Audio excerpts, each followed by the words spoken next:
যে ছবিটি তারা দেখিয়েছিল যে শহীদ ওয়াসিমের সাথে যে ছেলেটি দাঁড়িয়ে আছে তার নাম হলো মোহাম্মদ সৈয়দ হোসেন, যিনি ছাত্র দলের একনিষ্ঠ কর্মী এবং যিনি নিজেও আহত হয়েছেন এবং তার নাম বলে তার টোটাল সোশ্যাল মিডিয়া সয়লাভ করে ফেলল। তো এই ধরনের মিথ্যাচার প্রপাগান্ডার দ্বারা কিন্তু স্বাভাবিকভাবে রাত 12টা পর্যন্ত সারা দেশের যে জনগণ, শিক্ষা প্রতিষ্ঠানের যে শিক্ষার্থী, তারা ভেবে নিল যে না, শহীদ ওয়াসিমের সাথে যে রয়েছে তাকে ছাত্রদল আহত করেছে।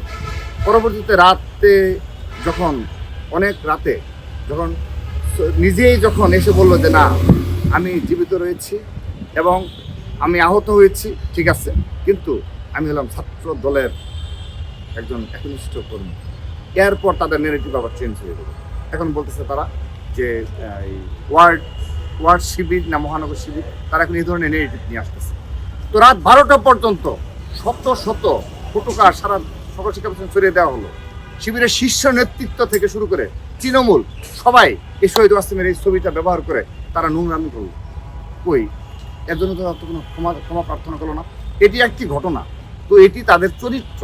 বিগত প্রায় 2 বছর হয়ে গেল, প্রতিটা দিন তারা এইগুলো কাজে লিপ্ত রয়েছে।